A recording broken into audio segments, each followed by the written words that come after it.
Hello dear students, आज हम discuss करने वाले हैं resistance of a system of register. यानी किसी भी इलेक्ट्रिक सर्किट में रजिस्टर्स को किस प्रकार से कनेक्ट करते हैं या कितने टाइप से हम कनेक्ट कर सकते हैं और डिफरेंट टाइप से कनेक्ट करने पर जो इलेक्ट्रिक करंट होता है उसके ऊपर क्या इफेक्ट पड़ता है, इसके बारे में आज हम डिस्कस करेंगे। तो देखिए, अब तक हम सिंपल इलेक्ट्रिक सर्किट्स के बारे में जान चुके हैं, सीख चुके हैं कि किस प्रकार से इलेक्ट्रिक सर्किट बनते हैं। हमने ये भी नोटिस किया है किसी भी इलेक्ट्रिक सर्किट में जो करंट होता है उसका पोटेंशियल डिफरेंस और रेजिस्टेंस के ऊपर क्या फ़र्क पड़ता है, या इलेक्ट्रिक करंट के ऊपर पोटेंशियल डिफरेंस और रेजिस्टेंस का क्या इफेक्ट पड़ता है। तो हमने ओम्स लॉ पढ़ा है, जिसमें हमने पढ़ा है V directly proportional to I, यानी जो इलेक्ट्रिक करंट होता है वो पोटेंशियल डिफरेंस के डायरेक्टली प्रोपोर्शनल होता है। ठीक है, हमने ये भी समझा है V इक्वल IR, ठीक है, यानी कि I equal V upon R, यानी कि जो रेजिस्टेंस होता है वो करंट के इन्वर्सली प्रोपोर्शनल होता है। ठीक है, ये सब हम जान चुके हैं। तो अब हम आगे बात करते हैं इन वेरियस इलेक्ट्रिकल गैजेट्स। बहुत सारे इलेक्ट्रिकल गैजेट्स में we often use resistors in various combination. कुछ इलेक्ट्रिकल गैजेट में हमें जो रजिस्टर्स होते हैं वो अलग अलग कॉम्बिनेशन में यूज़ करने पड़ते हैं। ठीक है, तो वो किन किन कॉम्बिनेशन में हम यूज़ करते हैं उसी के बारे में डिस्कस करेंगे। तो अब हम क्या करते हैं, ओम्स लॉ किस प्रकार से अप्लाई होता है जब हम डिफरेंट टाइप से रजिस्टर्स को कंबाइन करते हैं, डिफरेंट टाइप से रजिस्टर्स को अरेंज करते हैं किसी भी इलेक्ट्रिक सर्किट में, तो वहाँ पर ओम्स लॉ किस प्रकार से अप्लाई करता है हम उसके बारे में ही बात करेंगे। तो देखिए, रजिस्टर्स को किसी भी इलेक्ट्रिक सर्किट में लगाने के दो मेथड होते हैं। एक पहला जो मेथड है वो हमको फिगर 12.6 में दिखाया गया है। इसमें क्या किया गया है कि तीन रजिस्टर्स R1, R2, R3 को एंड टू एंड ज्वाइन किया गया है। तो अगर हम किसी भी इलेक्ट्रिक सर्किट को इस प्रकार से एंड टू एंड ज्वाइन करते हैं तब इस तरह से जोड़ने को हम कहते हैं कि ये सर्किट रजिस्टेंस जो हैं वो सीरीज में ज्वाइन है। ठीक है, लेकिन वहीं पर अगर हम रजिस्टर्स को कि जो एक एंड है तीनों का एक साथ, तीन या दो जितने भी रजिस्टर हम लगाते हैं और दूसरा एंड एक साथ कनेक्ट कर देते हैं किसी भी इलेक्ट्रिक सर्किट में, तो इस तरह से अगर हम अरेंज करते हैं तो इनको बोला जाता है कि ये पैरेलल में है। तो इस प्रकार से हम रजिस्टर्स को किसी भी सर्किट में दो प्रकार से लगा सकते हैं, एक सीरीज़ में और दूसरा पैरेलल। ठीक है, तो आज हम जो बात करेंगे वो पैरेलल के बारे में सीरीज में के बारे में बात करेंगे कि किसी भी इलेक्ट्रिक सर्किट्स को सीरीज में किस प्रकार से कनेक्ट किया जाता है और सीरीज में कनेक्ट करने पर ओम्स लॉ किस प्रकार से अप्लाई होता है। ठीक है, तो देखिए, रजिस्टर्स इन सीरीज में जब हम कनेक्ट करते हैं तो क्या होता है, तो what happen to the value of current when a number of resistors are connected in series. मतलब जब हम सीरीज़ में रजिस्टर्स को लगाते हैं किसी भी इलेक्ट्रिक सर्किट में तो करंट पर क्या इफ़ेक्ट पड़ता है, क्या उनका जो इक्विवेलेंट रेजिस्टेंस होता है वो क्या कितना होगा। तो आइए इसी चीज़ को आज हम समझते हैं एक एक्टिविटी के माध्यम से। तो हमें करना क्या है, तीन रजिस्टर्स लेना है डिफरेंट वैल्यू के, उनको सीरीज़ में कनेक्ट कर देना है, उसको मतलब एक इलेक्ट्रिक सर्किट में लगा देना है जैसा हमको फिगर 12.6 में दिखाया गया है। ठीक है, इस तरीके से इलेक्ट्रिक सर्किट में लगा देना है। उसके बाद हमें क्या करना है, इसकी जो की है उसको ऑन करना है, प्लग की को ऑन करना है। ठीक है, और देन क्या करना है, हमें change the position of ammeter to anywhere in between the resistors. मतलब हमें क्या करना है कि जो अमीटर की जो पोजीशन है उसको इस इलेक्ट्रिक सर्किट में अलग अलग जगह पर लगा के देखना है। ठीक है, जैसे मान लो हमने यहाँ पर लगा के देखा तो हमने देखा कि सपोज जो इसमें फ़्लो होने वाले करंट की वैल्यू I है। ठीक है, तो हम यहाँ पर भी जो रजिस्टर्स R1 है यानी इंडिविजुअल रजिस्टर्स की यहाँ पर हम सीरीज़ में लगाकर भी एमीटर लगाकर इनकी में कितना करंट फ्लो रहा है वो भी हम चेक करेंगे। तो जो हम हर जगह पर लगा के चेक करेंगे तो हम देखेंगे जो करंट की वैल्यू है वो हमेशा कांस्टेंट रहेगी, मीन्स वो I ही आएगी।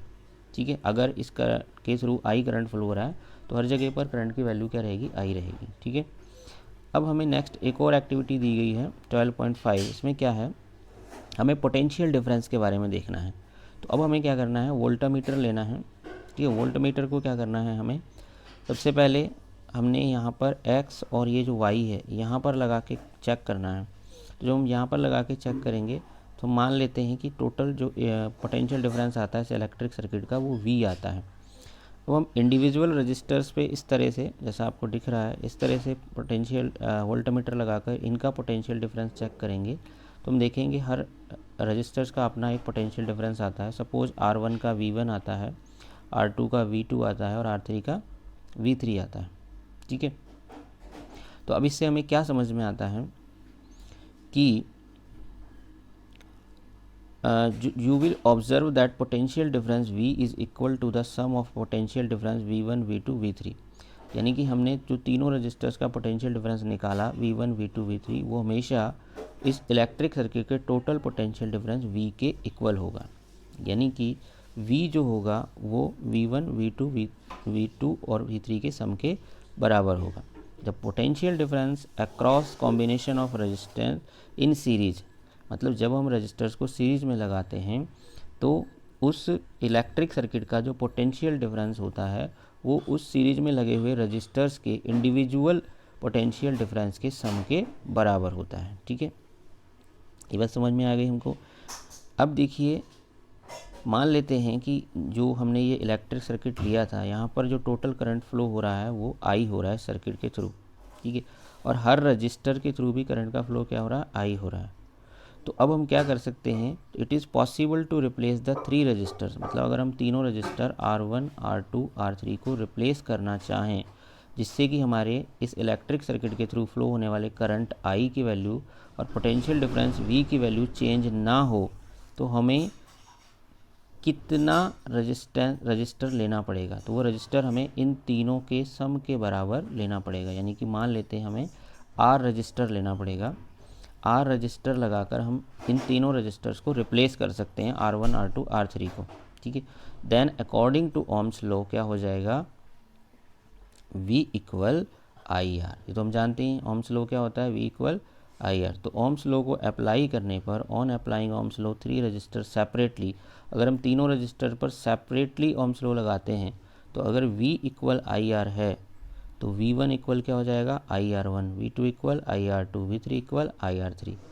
ठीक है, तो इक्वेशन जो 12.11 थी, यानी कि ये वाली जो इक्वेशन थी, इस इक्वेशन में हम ये जो सारी वैल्यूज़ हैं, सॉरी ये वाली इक्वेशन नहीं, जो हमने इक्वेशन लिखी थी V equal V1 plus V2 plus V3, उस इक्वेशन में अगर हम ये सारी वैल्यूज़ को पुट करते हैं तो क्या मिलेगा। देखो V की वैल्यू क्या है, IR1, V1 की V की वैल्यू IR, V1 की IR1, V2 की IR2 और V3 की IR3।